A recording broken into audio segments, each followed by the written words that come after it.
Hello, everybody, and welcome back to the Pink Wednesdays podcast, where every Wednesday we wear pink and catch up about recent events and things that happened to us in the past week.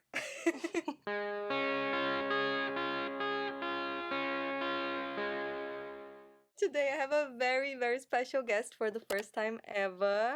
Say hello to Tara. I'm Tara. Do you want to introduce yourself? You've never been on the channel before. Yes, I'm Tara. I'm 24. It sounds like I'm So on a young. dating show.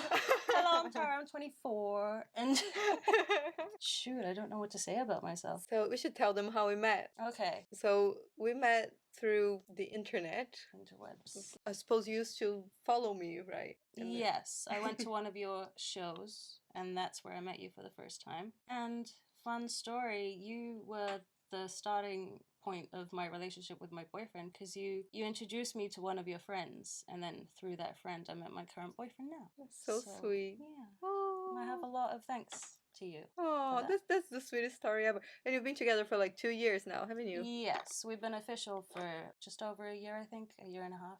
Oh. So you have a boyfriend, but you're queer, right? Because I always hear you talking about women. What do you consider yourself, like bi, queer, pan? Bi. I always say to my friends I'm about 95% gay, 5% straight. Oh my god, we're the same. Really? Yeah. I tend to lean more towards women, which is why now, like, I have my boyfriend and I have zero interest in any other guys. I don't even look at them. Because I have one, that's it, that's all I need. That's literally how I feel. Like, and if I walk into a room, I don't look at men. It's the women. The ladies. Yeah. The ladies. Yeah, but I love my partner. Yeah, I love the agreement that we have. Oh, what's the agreement that you have? The agreement is so much better than your typical relationship because from what I've heard, there's a lot of girlfriends that are jealous of their boyfriend looking at other women. Mm-hmm. And with me, I ask him to point women out, and I kind of get a little mad when he doesn't. He's like, this beautiful woman went by, and I was like, why didn't you tell me? And if I see a pretty lady, I'm like, hey, look at that lady, you know? So that kind of agreement is really, really sweet between us. I thought when you said agreement, I thought it would be something like about being open or something like that. There is a tiny little thing there, yeah. We like to think about bringing another woman into our relationship. Mm-hmm. Not for emotional attachment per se, just for fun, because I do miss women, I really do. And I thought that if I was in a relationship, I'd probably be with a woman. But I'm not, and I'm very happy to be with him. I wouldn't have it any other way. I completely understand the feeling, yeah. I did forget to mention, we initially started off as ethically non-monogamous.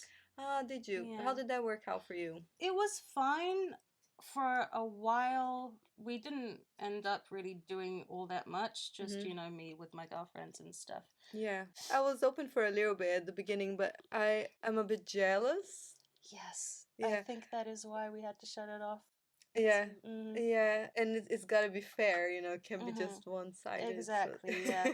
That's the bit that I thought I would be okay with, I'm entertaining other women and I feel like it's unfair if he doesn't. But then when it came to it, I guess I just got a little jealous. I think it was jealousy. Yeah. And I found that it wasn't necessarily a healthy kind of jealousy. So we openly spoke about it. I said that there are certain things that, I can be jealous about, and that's fine. That means that I love you and I want to protect you and keep you for myself. But in other aspects, it wasn't healthy, and I found that I was thinking about it every day and I couldn't let it go. So we decided to close it off with the option of, if things happen, they happen. Yeah. And now it's just healthy jealousy all the way, That's good. Oh my god, I relate to that so much because I don't know if I have some abandonment issues or something like that, but when we were sort of more open like that, I was really jealous in an unhealthy way, but just my intentions were good, but it was just out of insecurity. Yeah, and fear of abandonment type of thing. That's the thing that helps me get over my jealousy now. I try to get down to the root of the problem, why I'm feeling that way. And usually it's because, in the past, people didn't treat me that nicely and I'm recognizing patterns, or at least my brain is recognizing a pattern. I know that I'm safe, but my brain doesn't. So I try to get to the bottom of it, why I'm jealous, and usually it's because somebody made me feel insecure about this, or somebody made me feel insecure about that, and then it's easier for me to let it go because I know the problem isn't with him, it's a problem with me. Yeah, sometimes when you've been done wrong so many times, you just expect that. Yeah, and I do feel guilty. I always tell him, like, you have given me zero reason, but he's very understanding, and he knows that I come from trauma, and with time, with him reassuring me and speaking to me, I'm jealous less and less, I find. Yeah, same. That's lovely. It's very nice to meet someone in the same boat because I haven't met that many people. No, yeah, me neither. Literally, as you were saying, I was like, oh my god, he's speaking to my soul. That's exactly how I feel. We, like you said, we do the same thing. Like, if we see a beautiful woman, like, we talk about it, like, together in a respectful way. Yeah, of course. But we never tried, like, having a three-way or anything like that, because if that were ever to happen, I would just, like, have to be in the middle, you know, I don't want anybody touching. Okay. We have in-depth conversations about it. I think if it ever did come to anything happening with another woman, we would definitely have a written agreement of what we're comfortable with, what I'm comfortable with, what he's comfortable with. That's so good. Yeah, that's a really good way to do it. It sounds like a lot of work. It sounds very official, but I feel like that's the way that nobody gets hurt in the process. Yeah, right. I think I would need something like that too, because otherwise I would just be overthinking. You'll be overthinking it and stuff. So we've just been taking notes every now and again, you know, anything that pops into our heads. That's so healthy. Yeah. It's nice to finally be in a healthy relationship after all these years. Yeah, me too. And I don't mean that in, you know, any bad way, but like that's probably the healthiest I've ever been in a relationship. Like, actually, one of the things I wanted to talk about, because I'm sure some people at home will ask about it.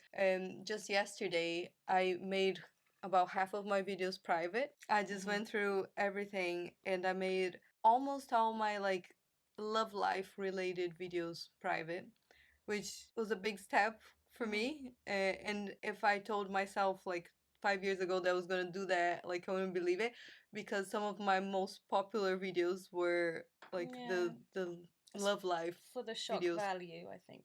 I think so, yeah. And it wasn't my intention when I started, because I didn't think it was shocking. I just thought, you know, that's my relationship.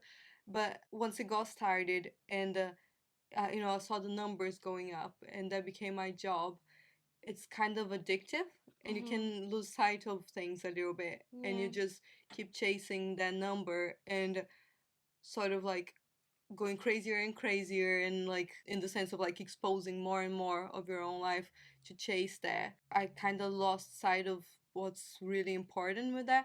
And I was just going through like all my old videos from 11 years ago when I started my channel. It's crazy. It made me sad a bit actually, because at the beginning it was all about like music and alternative fashion and just being myself and being creative. But then because my love life went viral and I started focusing more on that, it completely changed. And you can literally see like when it changed. And I stopped being creative, and it's a bit sad because there's so much more to me than just the fact that I like older people. I don't want that to be all my channel is about. And more importantly, which was the main reason, was that I don't want that to affect my relationship now, because I feel like finally I actually have like a really really healthy, stable relationship, and I'm like there aren't any problems and everything's is very stable and calm and everything. And I don't want to jeopardize that by exposing too much of it online, or by having so much things about previous relationships online, you know. So I made a lot of it private. Most of my most popular videos with like millions of views and everything, I didn't delete them because I still like to have the memories, because it's my life. It's kind of like a diary. Yeah, from now on, not that, I mean, here we are talking about our lives again. So I always talk about my life online, but the romantic side of it, I want to just guard a little bit of that. Yeah, keep some of it for yourself. I have moments like that where I go through my page. It's usually when I'm a little stoned.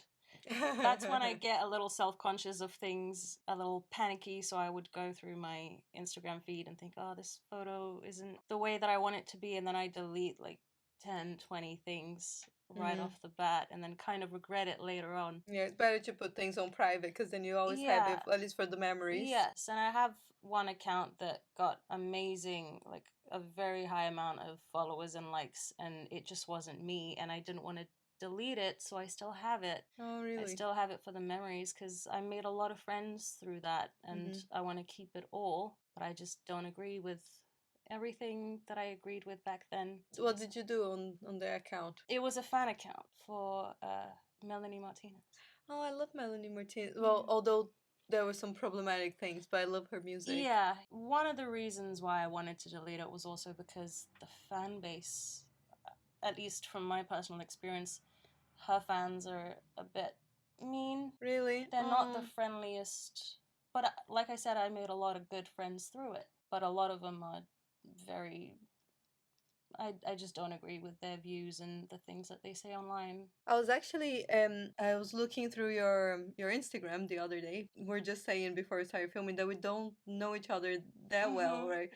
Yeah. We just met at my gig and sort of clicked, and I thought it would be so fun, like, to invite you to the podcast, and you probably think I'm so weird, like. No, I'm very happy to be here. I'm like so awkward, and it's so hard to make friends when you're an adult. So like this would be a good way to like get you, become better friends. Like, I agree with that. That sounds so lame. Sorry. No, I'm very shy when it comes to people. You might not have noticed because most of the times that we've met, I've been a bit tipsy. And when I'm tipsy, I'm very friendly, very outgoing. But deep down, meeting new people, it scares me a little bit. It scares me so much. Yeah. Like, I'm anxious, but I'm also happy to be here. I'm literally blushing. I don't know if you can tell because of all the foundation I have on, but I'm probably very red myself. But so I didn't have you on Instagram until recently. So I asked you for your Instagram, and then I was looking through it, and I saw you have some really, really cool photo shoots. Thank you. Is it okay to talk about that? Yeah, definitely. It's really nice. So they're like BDSM themed. Is that the right terminology? Yeah. I did start off with mainly BDSM and art nude, although now I'm trying to explore different avenues because I've been doing the same kind of content for a while. So I want to do something a little more mystical. Like, I have a whole list of different photo shoot ideas. I want to have like a fairy shoot with prosthetic mushrooms on my skin. I love that. That's so pretty. I love that. I'm very excited. But I did take a break because, again, I was a little anxious and I deleted a lot and I needed to take a break for my mental health. Really? But now I'm itching. I'm itching for it. Oh, they look so artsy and creative and beautiful. I love planning photo shoots too. It's such a fun thing to do. I love the planning. Yeah. But the prep before, dyeing the hair, dyeing the brows, painting your nails, all of that is so tiring. Yeah, so it tiring. is a lot of work. That's why I took a break mainly. A, for my mental health, and B, just to rest. Because before I shoot, about 2 or 3 days before, I'm doing nothing but preparing. It's a lot of work. Yeah, it is. I'm doing a shoot on Saturday to be the cover of my next single. And it's going to be kind of like emo themed from like early 2000s emo thing. So I was testing this makeup today. It looks very good. Very good. Does it look emo? No. It looks very punk pastel pink. Still look like still looks like my regular makeup. But it does look better when you do the liner all the way around. I can't do that. That's what, that's the main difference because usually I just do like... That's what I can't stop looking at. The way that you've done the liner all around, it's so... Does it work? Oh my gosh, it works. I wish I could do that myself. I think I need to practice a little more for the emo look though. Although I was emo when I was growing up, but I wasn't like a good emo. I wasn't one of the ones that, had lots of followers and looked super put together. I was more like a kid trying to be emo, so I was never like good at it. Our lives are like opposite. When I was young, I was kind of like you, pastel pinks and very cutesy. And then when I turned 16, 17, that's when I started to be a little more gothic, loving black. And just recently I started adding the red. Yeah, we totally switched. I sort of like fluctuate between the two. Like I have phases where I like wear a lot more black and but then I have phases when I'm like more kawaii and stuff. Mhm. But I kind of like the mixture of it. Best of both worlds. Yeah. Like I said, recently I started adding a bit more color to me, like the red. The Now red looks I so have cool. an obsession with red. I mean, my phone case is red, my earphones are red, my room is basically black and red. My mom's very happy for it because Yeah. I used to be just black all the way, and I was just like, oh, my daughter's coming back to me. And you have a bit of pink on today. Yeah, all thanks to You're you. right. Everything Bless you. that's pink is hers because I own nothing that's pink. Oh my god, I'm so sorry. No, it's I okay. feel like I always force people to wear No, pink. I wear pink. It's just you don't see it. Like I said, it's usually my underwear that's the most colorful. Your socks. And my socks, yeah, stuff that people don't see. I like to have a bit of color. I think it's my toxic trait. They force people to wear pink. That's not toxic. It's fun. It's fun to try new things. Tell me about what you do for work, because you were just telling me. I didn't know Yes. until Yes. a few minutes ago. I look after people's animals while they're away. It's a dream job. It really is a dream job. I keep telling people I essentially get paid to live in a house that's much nicer than mine with fur babies for like a week sometimes, and I'm genuinely living the life. It's Oh my god, crazy. I think I might do that on the side actually, because it's more of a side business. You could probably still do like video editing and like stuff like that, because that's what I do for most of my time. Video editing. That would be nice. I do love it mainly for animals. the dopamine. Right? Yeah, people don't even have to pay me. I started doing this because I needed the dopamine. I'm the happiest when I'm around animals. So yeah. Oh gosh, I love animals too. I was a nanny for a few years before yeah. I started doing YouTube full time. It was quite nice. It was like. Do you like kids? Yeah, I do. My mom used to be a nanny too. Really? Yeah. I thought about it, but me and kids. I'm amazing with kids. I'm great with them. I just prefer not to be around them because I think I grew up very, very fast, and it just reminds me. Oh. Yeah. Why do you say you grew up really fast? Just life wasn't always very easy. I grew up poor. Home life was a bit messy, and I had to look after my brother quite a bit when he was born. Oh. So I feel it sounds really mean to say this, but I feel like I raised him already. It doesn't sound mean at all. Yeah, maybe if my mom heard this, she would think it was a bit mean, but I do feel like I was a co-parent along with her. Yeah. So now I don't feel like I want to be around kids because I've done that. I've been there. I'd rather have the fur babies. Yeah, that's understandable. Yeah, and I've recently noticed that I've been kind of a distant sister because of it. So now that my brother's older, I'm trying to meet with him more and spend more attention to him, because before I would go to see my mom and my brother would be there, but it was never me coming to see him. It was me coming to see my mom, and then he would be around. And then I just noticed that, wow, I've really been distant with my brother, and I don't want him to grow up thinking, my sister's not around a lot, and I want to be the kind of sister that someone would come to, because I always wanted an older sister myself. So I am one now. Yeah. I need to be the sister that I wanted to my brother. Does he live in the UK? Yeah, I actually have two. He's 15, the one that's here. Oh. And the other one, he's younger. He lives in Lithuania with my dad. They're both my half brothers. So the one in Lithuania is my brother on my dad's side, and then the one here is on my mom's side. I don't have any siblings, but I have cousins. They're almost like brothers to me. Do they live here? No, they live in Brazil. And but my youngest cousin, he just got a job on a cruise, like working at the bar, and he literally just boarded like 2 days ago. So he's gonna leave Brazil for the first time and like go around Europe with the cruise. And I'm so happy for him, but at the same time, I'm like so worried because I remember what it was like when I first moved abroad and how difficult it was. So I'm always messaging him like, if you need anything, come pick you up, I'll come and save you. Is he younger than you? Yeah, just by 3 years, so it's not that he's older than you. A lot of people are older than me. My boyfriend's 12 years older than Is he? Yeah, 11, 12 years. Oh, wow. Age gap. Age gap. Yeah, we share a lot of similarities, I've noticed. We do, right? No wonder we clicked. I just got such a good energy from you when we met. Maybe it's the witchcraft.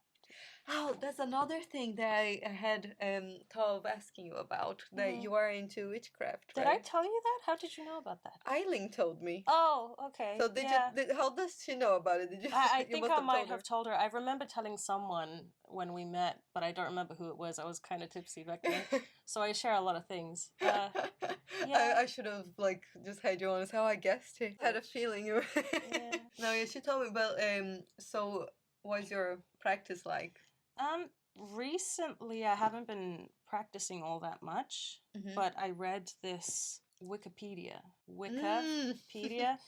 I saw a book and I was like, this seems very interesting, like a Wikipedia for witches. And I read it and I was just so drawn in by it because I grew up a Jehovah's Witness. Did Yeah, you? I Oh my did. god, you need to tell me so much about that too. So my mom's a Jehovah's Witness, and Still to this day. yes, I left when I was about 16. So I don't remember exactly when the Jehovah's Witnesses first knocked on our door.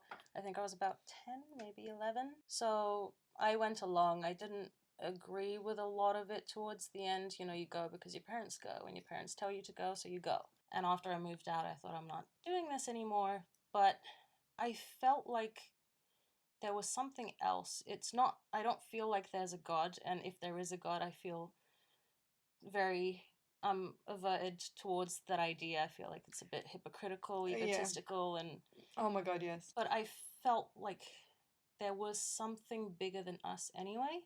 And when I read that Wikipedia, it was mainly spiritualism. You can feel the energies of the world. Yeah. There can be spirit guides. It doesn't have to be a religious thing. Like, there are some religious witches, but with me, I feel the energies and I feel like there's somebody watching over me. Yeah. It might not be God, it might not be an angel, but there's something bigger than us. So would you say you're like a proper Wiccan or just a witch in general? To be fair, I don't know much of the difference.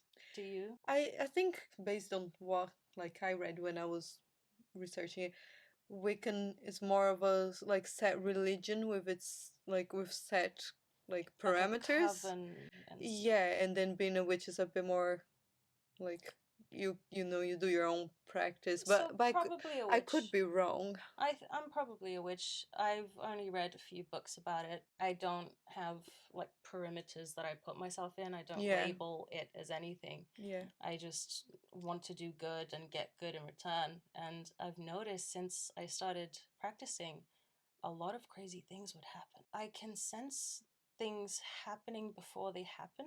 Really? I've always had a bit of like a feeling since I was a kid, but I thought, you know, your parents say it's a gut feeling, follow your gut, stuff like that. Yeah. But especially after I started reading more about it, I started to predict really crazy things. The craziest one was a plane crash. I have never been afraid of flying in my life. In the beginning, the first flight that I had as a kid, yes, I was terrified. I was crying. But after that, I love the turbulence. The more it shakes, the more fun I have. And there was this one time I just felt something was really off. I didn't want to go. So I thought maybe I should book another flight. But, you know, my boyfriend said, you know, it's probably nothing. Just go. And I went. Everything was fine. I come back. And 2 days later, Ryanair crashes in my country where I was going with the same Ryanair flight. If I had put it off, I might have been on that plane back. But I had this weird feeling I couldn't shake it, like something bad would happen. And before that, Ryanair has never had a crash, as far as I know. Yeah. Which is why I fly with Ryanair, because I feel safer that way. And the fact that it crashed, it was Ryanair in Lithuania 2 days after I came back. Oh my god. Blew my mind. Wow, that's very impressive. You know, that doesn't happen to me, but my mom has some, I would say, premonitions sometimes, like some shocking ones. There was this time she dreamt about a friend that she hadn't seen in years. And then the next day she called him and turned out he had died, like the night she had the dream. And lots of things like that that always happen to her. My mom, she is a devout Jehovah's Witness. She doesn't believe in, you know, psychic energies and stuff. But she kept telling me when she was younger, every time someone died, she had a dream of a wedding. And I think it was 3 times. 3 times that happened. She dreamt of a wedding, and then she knew what that meant, of course. So she started calling everybody frantically, saying, someone's going to die, someone's going to die. and someone did die. And she Wow.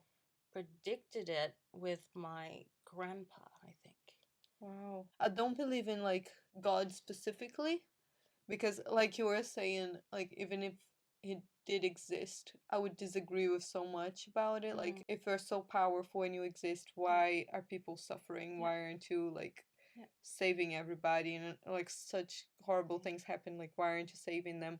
And why do you want everybody to bow down to you? I don't like that concept of having to be like beneath.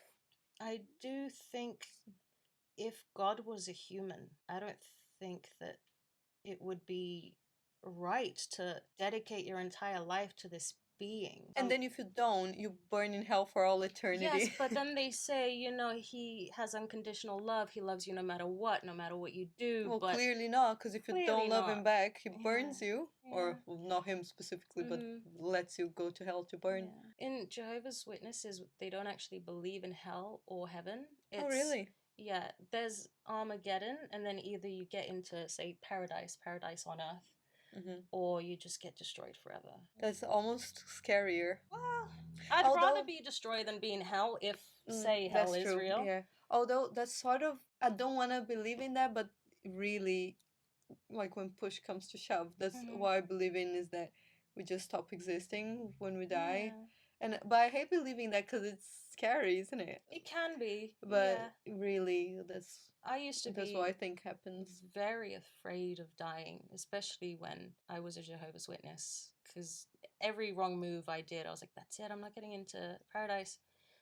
But afterwards, I started to feel okay with death because I didn't believe in that anymore. Yeah. And I started reading more books about witches and spiritualism and the idea that you might be dead, but your energy is still around. Yeah, that's a nice way to think about it. Because I do believe in energy. Definitely what you put out there comes back to you. Even if it's just on a practical level because you're feeling better, so you're making better decisions. Even if it's just like that. I do think that, like, if it's a day when you're in a good mood, good things seem to happen. Yes.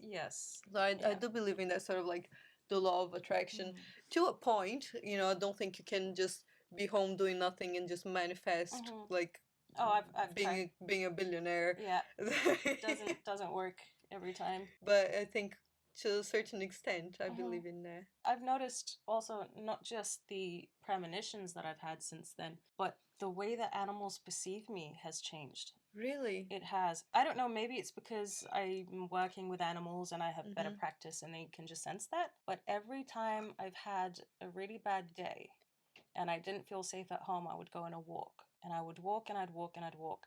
Every single time, a fox would come up to me. Wouldn't be afraid of me. I have video evidence of this fox coming up to me. It sat like over there, and then it just curled into a little ball and took a nap.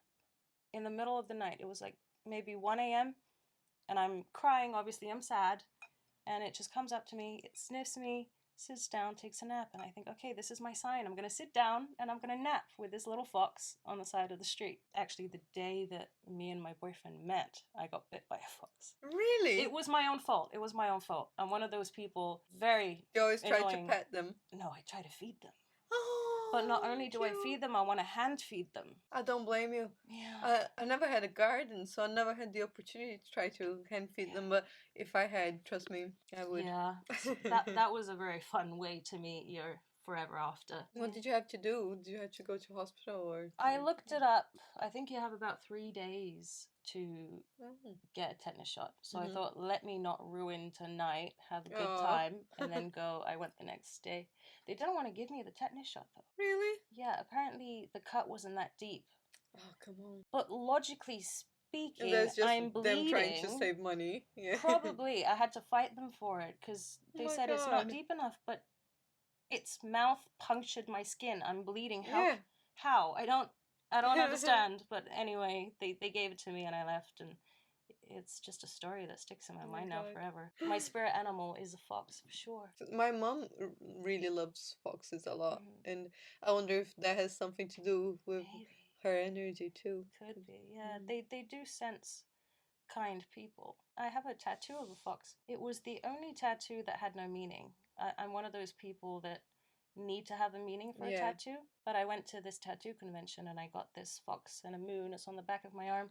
Had no meaning. And then it has one now. It does now. Wow, Foxes just that's so come up cool. to me. They trust me enough to let me hand feed them, even though they mistaken my Wow. finger for a Cheeto.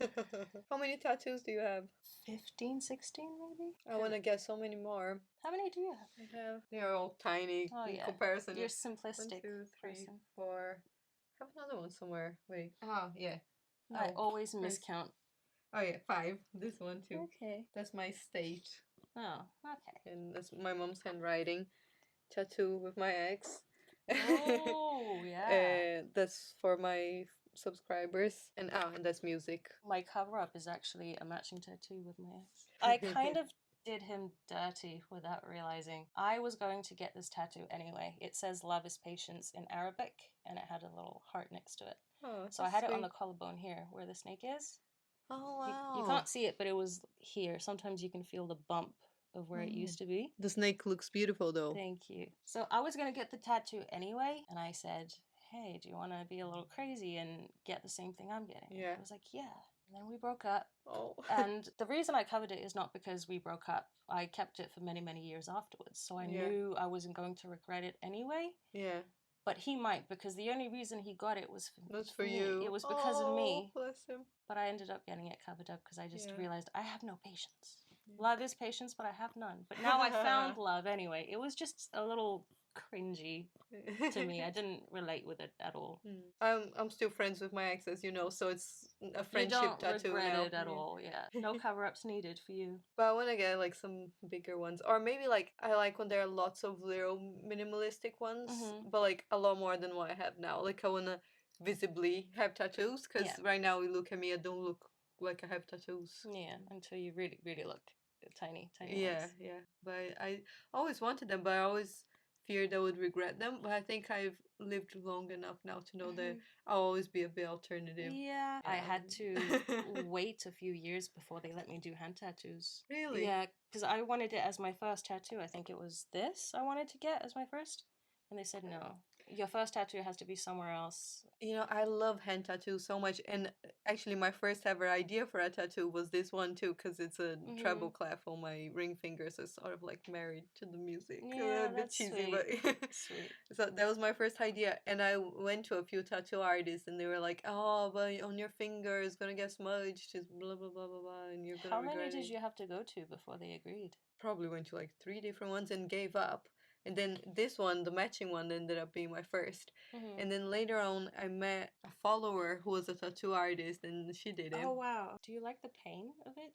Does it hurt? Yeah, I don't think it hurts very much. It's kind of relaxing. I fall asleep almost every time. Yeah, it's quite good. You know what I thought was really painful, though? My belly button piercing. Really? So I thought that was excruciating. That's why I don't have any more piercing. Well, my ears, but I don't remember. I was 3 or something when I got it. But tattoos are so mild compared to piercings. The most painful tattoo for me was the one near my belly button. So I have a cat with like bat wings on my underboob, kind of. Oh, nice. And the tail ends like right around my belly button. It hurts so bad because you can't relax. You're tensing your abs, and I was tensing my abs for about 4 hours while she did it. So for a week afterwards, I couldn't sit up in bed without having to push myself up because my abs were just so tired, so fatigued. It was the worst pain. You know what I wanted to ask you? That wasn't even on my list, but I was just thinking about it. Do you want to tell me your story of how you moved to the UK? Yeah, actually, it was an accident. We came here to just see the land.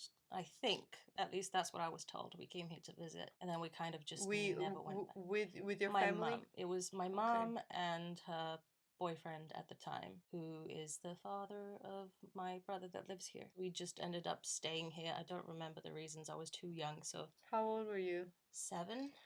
Oh, that's why your English is so good. Yeah, or my American. So. You're American. I'm American. So I learned English by watching TV, which is why a lot of people, they hear a bit of American, Australian, just a bunch of chameleon. I've sort of learned by watching TV too, even though I lived here already, but I didn't know anyone, like literally didn't know a single person when I moved here. So I would watch My Little Pony. I still do. I love still My Little do. Pony. It's so relaxing. Yeah, I actually found My Little Pony because of a brony. You know what they call people Yeah, that yeah, men that like My Little Pony are called bronies, yeah. and then girls are called Pegasisters. Yeah. So I'm a Pegasister, and it's Oh, me too. yeah, you wouldn't guess it by looking at me. You Yeah, wouldn't. no. But I got so into it. It's Me funny. too. It's So I say I have a Ponyville accent. Ponyville. Who's your Everything favorite is. pony? Oh gosh, Because you I'm look like a Pinkie probably. Pie. I was gonna say I'm probably more Fluttershy, like her personality, because Yes. she's She's shy and she adorable. likes She's so animals, cute. and she's really bad at sports. Mm-hmm. And it's Yeah. I definitely relate to Fluttershy, but I love Princess Luna. oh, she's so Princess of the beautiful. Moon. So I was 18 when I moved here, and I moved here because I wanted to make music, but I didn't speak any English, and I had about like 20 pounds or something. How did you? I don't know how you have the bravery to do that. Oh, bravery and stupidity too. It paid off, I think, for you. He worked out in the end somehow, yeah. But um, I just rented a room at a house, and it was supposed to be like one family that had a spare room. And I found it online, and it was literally the only place that would take me, because I would try calling places from Brazil, but then I couldn't speak English properly on the phone, and they wouldn't have me. Or I would say like I'm based in Brazil, but I'm coming, and they wouldn't take it seriously. So it was so hard to find a place. But finally, I got this tiny box room, uh, only big enough for a single bed and a tiny wardrobe. And it was supposed to be like just one family renting this room out. But when I got there were two families living in this house, and then me in this little box room. And it wasn't anything like the pictures. It was all like full of graffiti and all sorts of things in there. Yeah, They do that. it was awful. I moved there, and then I got a job at a street market. Do you know Camden Market? Yes. Yeah, so I got a job there at a store selling churros. So I would work like 12 hours a day, Oh, wow. and it was really cold. And because I moved here, it was like end of January, and I didn't even have a proper winter coat or anything because I moved from Brazil and it doesn't get proper cold there. So it was like so difficult being in the cold. Did you find a job after you already moved here? Yeah. And then even with the job and working 12 hours and everything, because I didn't know at the time but they were paying me way below minimum wage. So I couldn't afford my rent anymore, even though it was just a tiny room. So I ended up moving to a neighborhood where they had like where all the Brazilian people lived. And I found a place that was one room to be shared for four people. So One it was all room for, yeah. was it like a bunk It bed was bunk situation? beds, yeah, Okay. and shared like between men and women and everything. It was like a bit of a scary place, and I lived there for a while. So eventually, like I started working in retail, and then as a nanny, and like things got a bit better, and I put myself through uni, and then randomly I started doing YouTube, and then that became my job, and that saved me. But it was so rough at the beginning. Did the YouTube pop off immediately, or did you? No, I did it for like a few years without making money, but like I knew it was growing slowly, and I was like starting to make a bit of money. So I was like, oh my God, if I carry on, maybe one day it could be my job. And I really wanted to do that because I loved it, and also like I have so much social anxiety. So when I worked in retail, it sounds ridiculous, but I would get so nervous that random people would talk to me all the time for the whole day that I would just go in the back room and throw up. Not even like I wouldn't make myself throw up, just like random, voluntarily like just throw up. Anxious nausea. Yeah, because I would just be so anxious. Like I had a really hard time with jobs like that with the public that I was like, oh my God, I need to find a way out. So I really like poured myself into the YouTube stuff. That's why I think when my things went viral, it meant so much to me because I had struggled so much, and I was like, oh my God, this is such a gift. Like I'm really gonna lean in. But then I got a bit sucked in. Yeah, you got distracted from why you started to Yeah, begin with. for sure. I relate with with the anxiety of working around people, which is one of the main reasons I work with animals now. Yeah. Because you don't really have to meet people all that much. That's so nice. When I worked at a restaurant, I would hide out in the freezer, the walk-in freezer. I would just hide there for as long as I could. If, of course, not when it's busy, I would still do my work, but I was never a very social person. So to avoid small talk, I would just walk into the fridge. I used to be a care worker before I was a dog sitter. Really? Oh, what was that like? My gosh, it was a handful. I am a very caring person. I like caring after people, and I love my job. But the staff interactions were not great. The environment wasn't very nurturing. So I would ask for shifts where I didn't have to double up with another employee. Yeah. Because I could sense that they were in it. They weren't in it for the people. They were in it for the money, and I can't work with people like that. Yeah. It hurts my heart to see elderly people being mistreated and me too. rushed. They're already uncomfortable with people having to come into their house and help them, but then you rush around, and I would feel uncomfortable if I was that person. Yeah. So after a while I had to quit because it was just, it hurt my heart too much. I couldn't do it. I'm considering going into vet work. Oh, you should. Yeah, I have a friend who's a vet assistant. They do kind of an apprenticeship thing. That's so nice. I think for my next official job, because the pet sitting is a side gig mostly, but for an official job, I do want to work with animals for sure. Cheers, queers! I think the blue, it goes well. I think it's nicer actually, isn't it? Has more alcohol, that's why it's nicer. I like that. Okay, don't be clumsy at Judy's house, please. It was okay. I was gonna hoover the floor for you, but I forgot. Don't do shit for me. My floor isn't hoovered. So, do you live with your partner or on your own? I kind of live on my own. I rent a room in a 3-story house. And are you okay with the people that live with you? No. Oh my god. I'm okay with giving me flashbacks. I am a very private person, and I like my personal space, and I think it annoys me more than a typical person would be annoyed. Like, I'm too annoyed by people being in the kitchen.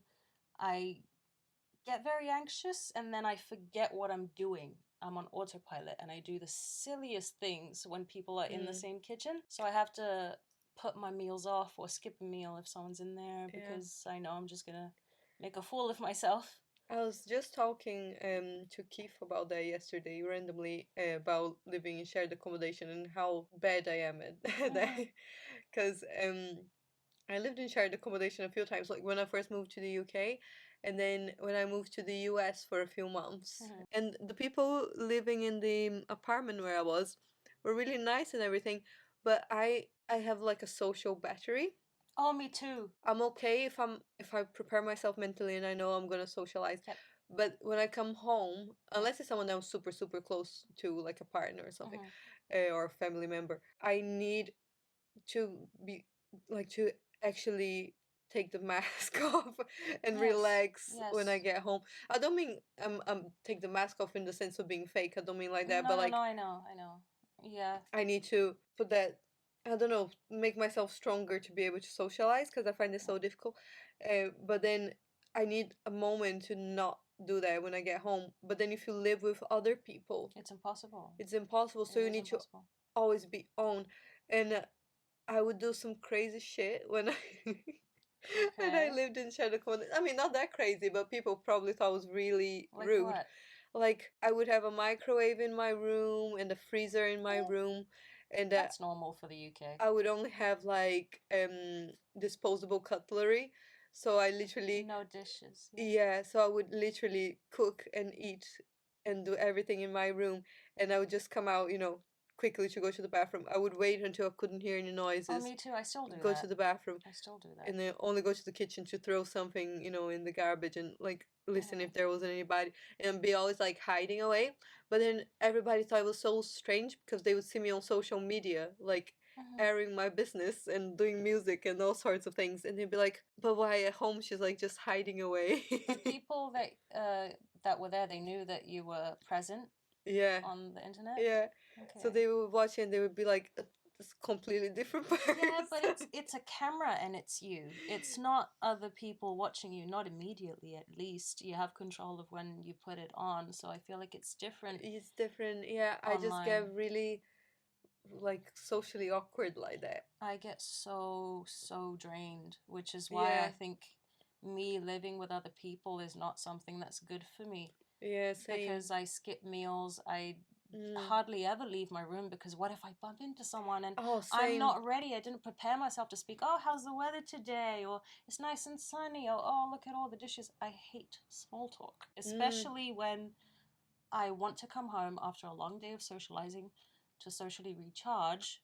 But the people I live with, they want to have small talk to feel better, I guess, so it's Oh, not awkward. oh gosh, For no. me, awkward silences don't exist. No. It's never awkward for me Oh, if you don't speak. I'm exactly the same. I'd rather either be completely quiet or have like a deep Yes, it conversation. has to mean something Yeah, for me to be but interested. I think small talk comes across completely fake. At least to Mm-hmm. me, like I Yeah. just do it because I think people want me to, but I Yes, hate yeah, it. yeah. There are two people in the house, which I'm very grateful for. I don't have amazing relationships with them, but I like it because all they do is they say hi and they say bye, Oh, and that's good. it. I love that.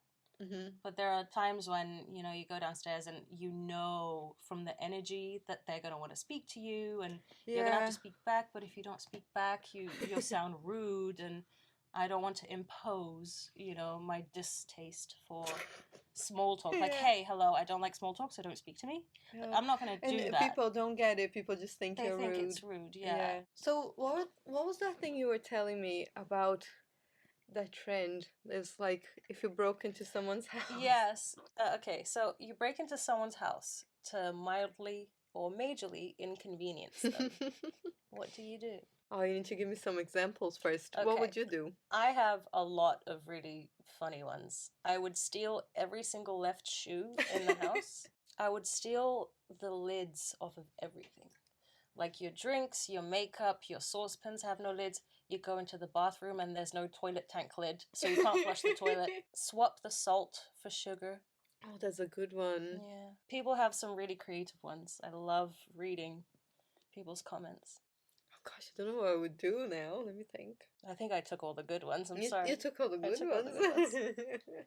You've not seen this trend going I around? haven't. I've seen it so many times. I Funny. thought that it's like viral. It probably is, but it's funny how algorithms work because sometimes You things completely appear all miss the time them. for someone, but it doesn't appear for other people. Mhm. I keep seeing the one that is like a filter. They use the filter and then they're skinny, and then there's the other way around.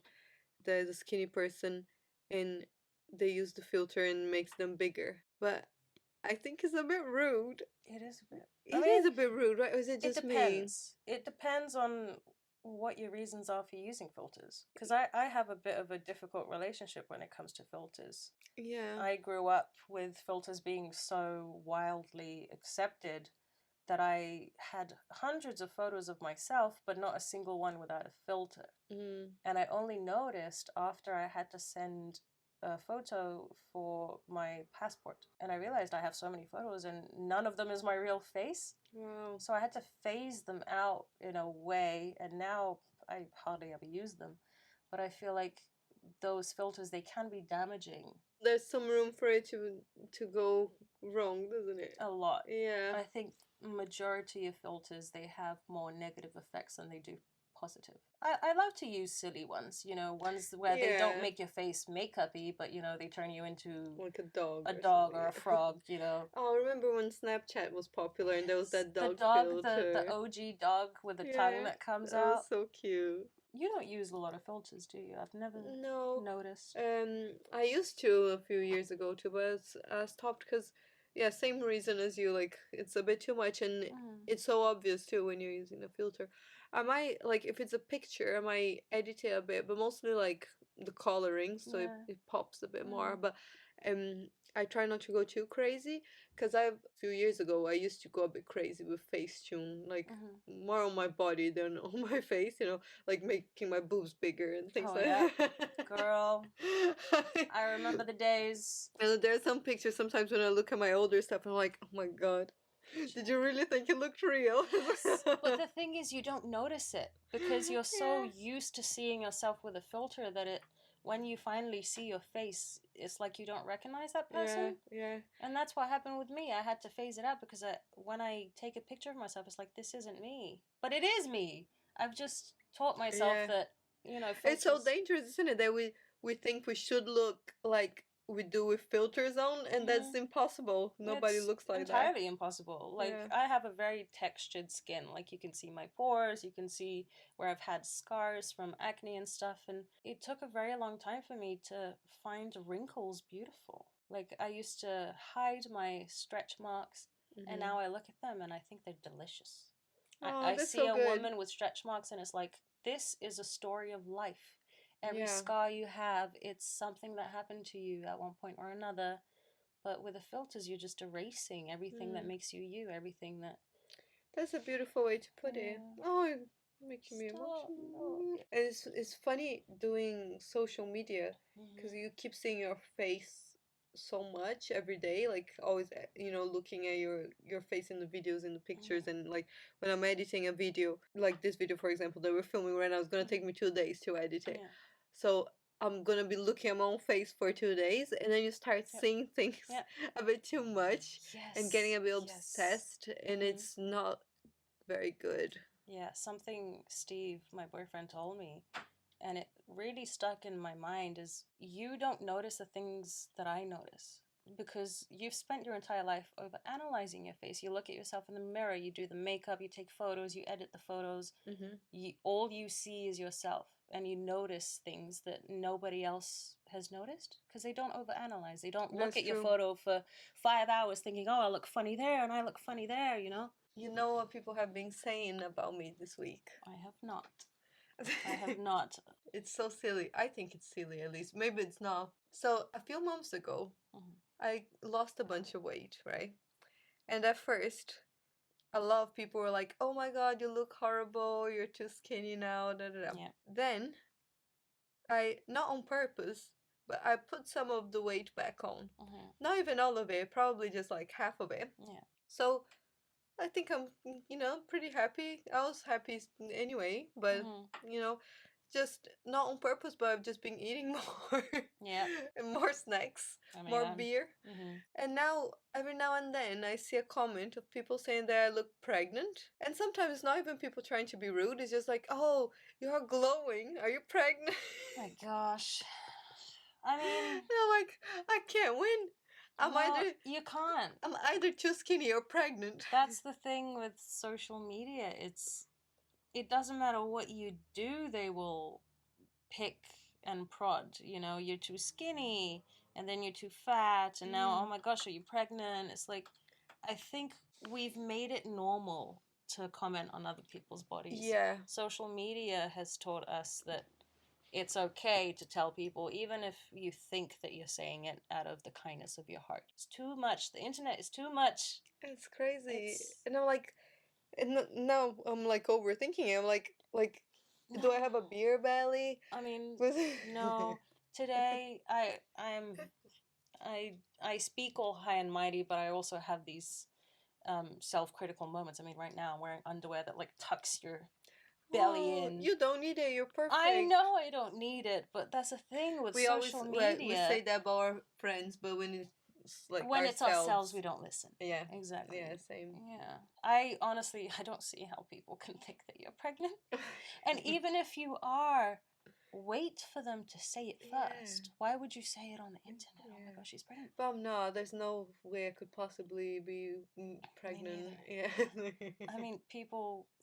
I do like to fake my friends out sometimes. I don't do it publicly because I know people don't like it. But when I'm on my period, I get very bloated. And if I have a few beers, I get even more bloated. And I would take pictures of like my 6-month bump almost, because it looks very pregnant. And I would take them and I'd send it to my friends. Engagement and pregnancy. And they're like, what? And I'm like, I'm kidding. This is normal. Normalize this, Sometimes people look pregnant and they're not. It's just part of being human, isn't it? You just get a bit bloated sometimes because we eat. Especially with me, I have scoliosis, and I only recently realized that my stomach protrudes more, not just because I'm bloated, but because my spine is very wonky. Mm-hmm. And I always thought that, I'm a super bloated person. I never thought that I'm fat. I don't think I'm fat. Sometimes I have those moments, but my belly isn't fat. I know that something else is going on. So I would tell people, I'm very bloated. And then I went to Yumeho therapy, some sort of Japanese chiropractor massage thing. And he said, I noticed that your stomach is pointing out, and I think it's because of your spine alignment. Interesting. And it clicked for me because most of my life I'm like, I don't feel too chunky. My arms, I like the way my arms look, I like the way my legs look, but my belly seems to just overtake everything. Mm-hmm. And that validation, I suppose, is what I needed. I knew that I'm not fat, and everybody kept saying that I was. Your belly, you need to lose weight, and you really have no idea what makes a person look the way they look. Yeah, and sometimes just people's proportions. I am probably 2 sizes smaller on top than compared to the bottom. Yes. And yes.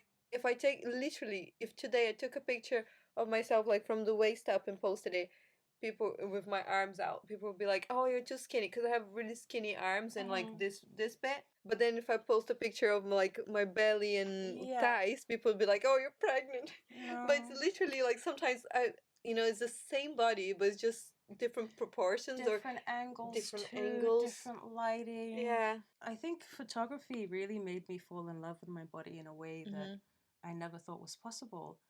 But I would make a conscious decision to still post a behind the scenes video, because sometimes when I sit, I have belly rolls and it looks like, those cartoons where they would put 3 bras on a pig, like a cartoon pig, because of how many boobs they have. And it looks like I have 3 rolls. I look like a pig, But when I'm not, I don't see it in a mean way. I look like a pig.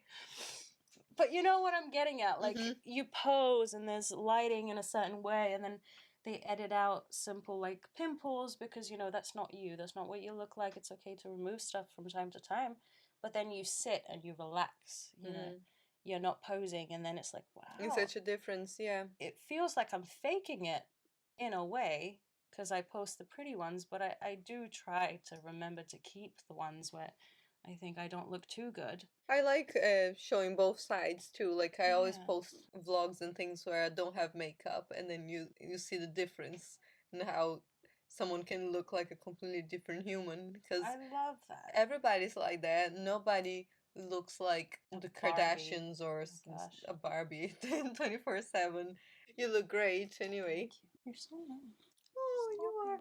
I think we're so similar. Yeah. It's so funny because we don't know each other that well, but I knew I should ask you to come on the podcast because I just got such good vibes from you, and I just knew it was gonna work. Thank you so much. I'm very happy to be here. I was actually thinking about it for a few days leading up. If you had asked me to be on this podcast a year or 2 ago, I probably would have said no. Really? Yeah, just because I was highly anxious. I'm still very anxious, but I have a new kind of perspective on it. I heard this quote saying, "Be scared, but do it anyway." Oh my God. And I live by it every day. I'm scared, I'm anxious to be here, but if I don't go, I will not have this opportunity to have fun, and I don't want to be on my deathbed one day thinking, regretting. I wasted my life being afraid. Oh my God, it scares me more than anything. We're so similar. It's crazy because I literally always think that because I'm so shy and anxious and scared of things, but I'm sometimes there are things that I want to do so bad and that I love so much that I'm I need to go and do it anyway. Especially music things and all the creative things, social media things. I'm it's so scary, but I really want to do it, so I do it anyway. But yeah, but I had a drink before you arrived because I was nervous. Me too. I did a few shots of Jägermeister. Oh my God. I was like, I cannot come here sober because I will be too anxious. I'll be overanalyzing everything. So I was I need some. It's 12. Okay, it's noon. It's too early to drink. But 5 o'clock somewhere. Yeah, exactly. You did great. You're fabulous guest. Thank you. Oh, I almost forgot. We're supposed to have this new segment called Highlights and Lowlights. Yes. Best thing that happened to you this week and the worst thing. And it could be just petty things. Okay. I think being here is my highlight. It feels. Can I hug you? Of course you can hug me. Definitely. You're so sweet. My low light. I don't think I've had many this week, surprisingly. Oh, that's nice. All right, this has been amazing. Thank you so much for coming. Thank you for having me. All right, I think it's time to say goodbye, but I'm sure you will see Tara again many times. Thank you for accepting me already. All right, bye bye, everybody. Thank you very much for watching. We love you. Have a very, very lovely day. Mwah. Bye.